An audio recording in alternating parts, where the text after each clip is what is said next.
कोई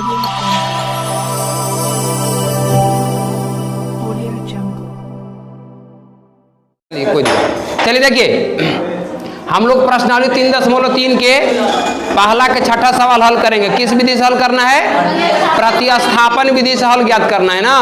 प्रतिस्थापन विधि से हल ज्ञात करने के लिए आपको पता है ना कि दो समीकरण दिया रहता है, तो उसे चल के एक समीकरण 3 अपने से लाते हैं, एकदम आसानी से हल करेंगे। देखिएगा आप लोग। तो चलिए देखिए, अच्छा इसमें कौन सा समीकरण आपको आसान लग रहा है उससे चलेंगे, उस समीकरण थर्ड लाएंगे। कौन से चलें? समीकरण 2 से चलें। चलिए ठीक है, लिखेंगे समीकरण 2 से। समीकरण 2 से चलने पर, जब समीकरण 2 से चलेंगे तब देखिए क्या आता है। समीकरण 2 यही ना है, यह है ना। इसको में हम या तो x बराबर लाएंगे या तो y बराबर लाएंगे। तो देखिए क्या करना होगा से, x/3 प्लस y/2 बराबर क्या है 13/6। क्या करेंगे, नीचे वाला के एलसीएम लेंगे ना, कट जाएगा ये। देखिएगा 3 और 2 का लघुत्तम लेंगे तो कितना हो जाएगा? 6 हो जाएगा। अब देखिए 3 के पढ़ा कितना बार पढ़ेंगे कि 6 आएगा? 2 के पढ़ा कितना बार पढ़ना होगा? 2x हो जाएगा। अब 2 के पढ़ा कितना बार पढ़ेंगे? 6 आएगा। 3 के पढ़ा y बार पढ़ेंगे तो क्या हो जाएगा? 3y बराबर कितना? 13/6। अब बराबर में नीचे नीचे कटता है, चाहे ऊपर ऊपर भी बराबर में आप काट सकते हैं ना। तो काटिएगा तो देखिए तो क्या आएगा, ये 6 से 6 कट जाएगा, तो क्या बचेगा? देखिएगा यहाँ 2x प्लस 3y बराबर कितना? हमको x बराबर लाना होगा ना या y बराबर। तो x बराबर लाने के लिए क्या करेंगे, 2x बराबर 13, इधर प्लस में 3y उधर जाएगा, क्या हो जाएगा? होगा। एक बाद क्या करेंगे, यहां पर हल कर दे रहे हैं।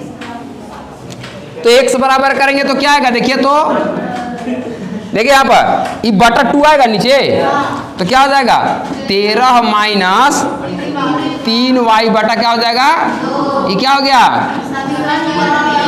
अब समीकरण 3 आ गया। अब इस समीकरण का मान किस में रखते हैं? फर्स्ट में रखेंगे। किस में रखेंगे? तो समीकरण फर्स्ट क्या है देखिएगा तो ध्यान से, यही ना समीकरण फर्स्ट। समीकरण फर्स्ट में इसका मान रख देते हैं। देखिएगा लिखेंगे समीकरण 3 का मान, किसका मान? 3 का मान किस में रखेंगे? समीकरण 1 में रखने पर, चाहे फर्स्ट में रखने पर ना। जब समीकरण 1 में रखिएगा इसका मान तो क्या आएगा देख लीजिए, 3x/2 माइनस 5y/3 बराबर क्या हो जाएगा? माइनस में 2। जहां x है तहां क्या रखना होगा हम लोग के? 13 माइनस 3y/2 ना। तो देखिए यहाँ पर 3/2 को बाहर रख दीजिए, अब x के जगह पर ये वाला बैठा दीजिए, कितना? 13 माइनस 3y बटा क्या हो जाएगा? 2। और माइनस में यहाँ पहले से 5y/3 है ना, बराबर में -2, यही है। अब इसको जब हल करते हैं आगे तो देखिए क्या आता है।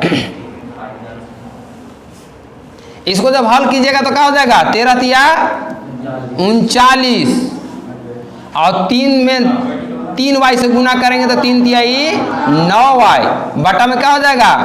4 और माइनस में क्या हो जाएगा? 5y/3 बराबर -2 हो गया। अब फिर क्या करेंगे, एक बार भिन्न के घटाव फिर करने का आवश्यकता है। कहां पर? 4 और 3 के ना। 4 और 3 का लघुत्तम लीजिएगा तो कितना हो जाएगा? 4 के पढ़ा क्या बार पढ़ेंगे? 12 आएगा 3 बार में ना। 3 के पढ़ा फिर यहाँ गुना करना होगा 9y और 3 के पढ़ा क्या बार पढ़ेंगे? 12 आएगा 4 बार, तो 4 5 क्या हो जाएगा? 20y बराबर कितना? माइनस में 2। अब 3 से गुना कीजिए, 3 से गुना कीजिएगा तो क्या आएगा बताइए? देखिए 9 तिया 27, 3 तिया 9 2 11 माइनस कितना? 9 तिया 27y माइनस में 20y बटा में 12 नहीं जी, बराबर कौन चीज? -2/1। अब देखिए तो जात जात वाले एक साथ काम कर दीजिए, जात जात के जोड़िएगा तो क्या आएगा, देखिए 117 माइनस, देखिए तो 20 और 27 को जोड़ेंगे तो कितना हो जाएगा 47y ना। अब बराबर में देखिए हाँ ये 12 से गुना कर देंगे माइनस 2 में तो कितना हो जाएगा माइनस में 24। अब जात जात एक तरफ कर देंगे, क्या करेंगे जात जात एक तरफ, देखिएगा थोड़ा सा यहां से देखिए हाँ -47y बराबर माइनस में 24, इधर माइनस में 117, उधर जाएगा तो क्या हो जाएगा, प्लस में है तो नहीं जाएगा तो जोड़िए कितना आएगा -47y बराबर 7 4 11 के 1 होगा ना, 11 2 13 खसीले कितना हो जाएगा, ये माइनस से माइनस दोनों तरफ, तो y बराबर क्या बचेगा 141 बटा 47, काटेंगे तो क्या बार में कटेगा 3 बार में, 47 दिया होता है 141, यानी कि y का मान जो आपको आ गया कितना आ गया 3। अब ये y का मान कहाँ रखेंगे, समीकरण 3 में रखेंगे, जल्दी हल हो जाएगा ना। समीकरण 3 निकले है ना, तो रख दे वहां पर, देखिए रखेंगे किसका मान, y का मान, किसका मान y का मान समीकरण 3 में रखने पर,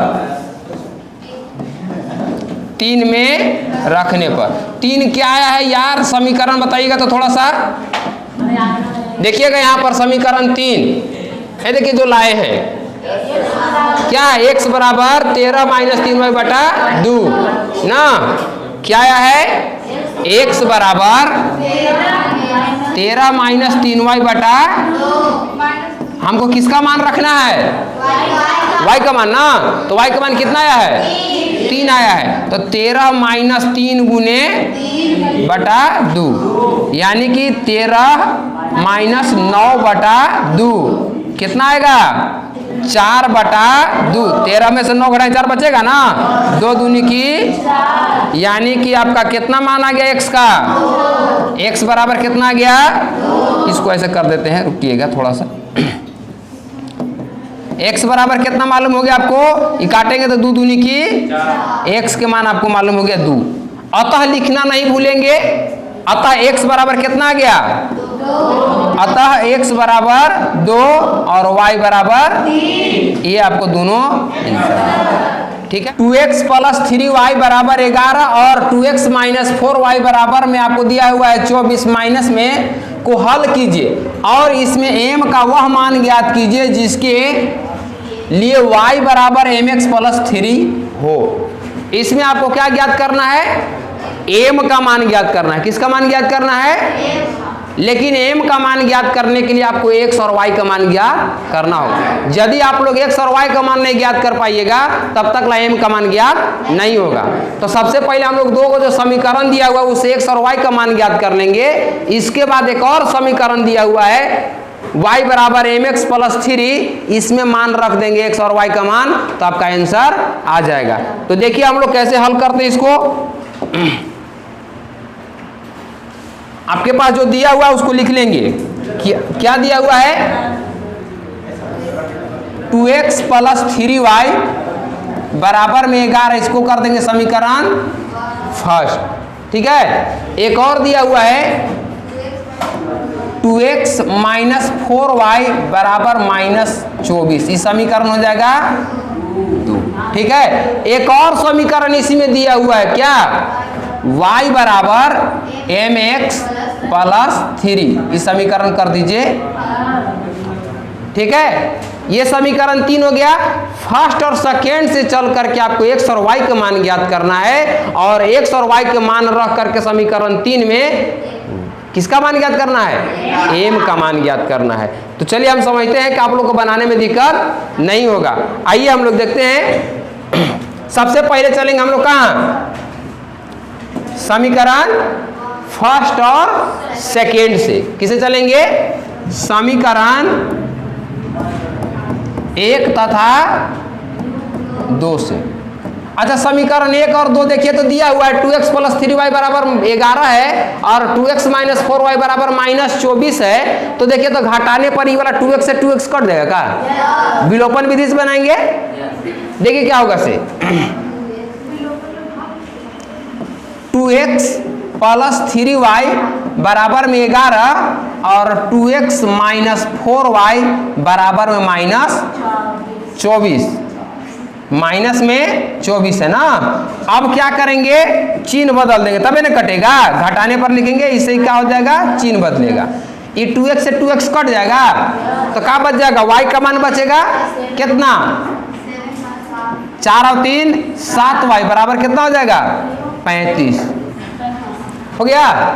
अब इसको y बराबर करेंगे तो कितना आ जाएगा 35 बटा 7, 7 पचे 35। y का मान कितना आ गया आपके पास 5। अभी y का मान किस में रखेंगे, समीकरण 3 में। जब विलोपन विधि से हल करते तब रखने की आवश्यकता थी। अभी हम लोग समीकरण 1 या 2 में ही इसका मान रखेंगे ना। किस में मान रखे बोलिए आप, 1 में रखें। चलिए देखिए 1 में रखेंगे तो हमको किसका मान आएगा, x का मान आएगा ना। तो देखिएगा हम लोग रखते हैं कहां पर मान रखेंगे, y का मान समीकरण फर्स्ट में रखने पर ना। y का मान समीकरण 1 में रखने पर, जब 1 में रखिएगा तब देखिए समीकरण 1 क्या है, 2x प्लस 3y बराबर 11। हमको किसका मान रखना है, y का मान रखना है। y का मान कितना आया है तो 5 आया है, तो रखेंगे 2x प्लस 3 और गुना में लिख देंगे 5 बराबर 11। तो 2x प्लस 5 दूनी 5 कितना हो जाएगा 15 बराबर 11। तो 2x बराबर क्या हो जाएगा 11, इधर प्लस में 15 हो जाएगा तो क्या हो जाएगा माइनस में 15 हो जाएगा। यानी कि 2x बराबर कितना हो जाएगा, माइनस में हो जाएगा 4। तो x बराबर क्या आ जाएगा -4 बटा 2। इसको काटेंगे, 2 दूनी की 4, x का मान क्या आएगा आपके पास, x बराबर आ जाएगा माइनस में 2। अब x का भी मान आ गया, y का भी मान आ गया। हमको निकालना किसका है, m का मान निकालना है। तो हम क्या करेंगे, x तथा y का मान समीकरण 3 में रखने पर, देखिए यहाँ पर समीकरण 3 है जो पीला, हम पीला कलर से आपको दिखा रहे हैं, ये समीकरण 3 है ना। और इसमें हमको केकर मान रखना है, x और y का। तो चलिए हम लोग रखते हैं x और y का मान समीकरण 3 में रखने पर। इसको हल करने के बाद लिखेंगे x तथा y का मान समीकरण किस में रखने पर, समीकरण 3 में रखने पर। अब समीकरण 3 में जो रखेंगे, समीकरण 3 क्या है पहले देख लीजिए। समीकरण 3 है आपके पास y बराबर mx प्लस 3, क्या है y बराबर mx प्लस 3, ठीक है। अब इसमें मान रख दीजिए, केकर केकर मान रखना है, x और y का। x बराबर कितना आया है, y बराबर आपके पास 5 आया है ना, m और x बराबर आया माइनस में 2 और प्लस में हो जाएगा 3। तो 5 बराबर हो जाएगा -2 से m में गुना कीजिएगा तो क्या हो जाएगा, अब प्लस में, अब देखिए इधर माइनस में 2m में इधर आ जाएगा बराबर के, तो प्लस में हो जाएगा। तो क्या लिखेंगे 2m बराबर 5 3, इधर प्लस में 5 है बराबर उधर जाएगा तो क्या हो जाएगा माइनस में 5। यानी कि 2m बराबर हो जाएगा कितना, माइनस में 2। तो m बराबर क्या हो जाएगा माइनस में 2 बटा 2, ठीक है। काटेंगे तो क्या हो जाएगा m बराबर माइनस में 1। हमको m का मान निकालने के लिए कहा था, लेकिन x और y का मान निकालना पड़ा तब m के मान निकला। अतः में तीनों के आप लिख सकते हैं ना, तो ऐसे भी आप m का ही मान पूछा था तो लिख दीजिएगा, तब कोई दिक्कत नहीं। अतः m बराबर -1 जो आपका आंसर हो गया।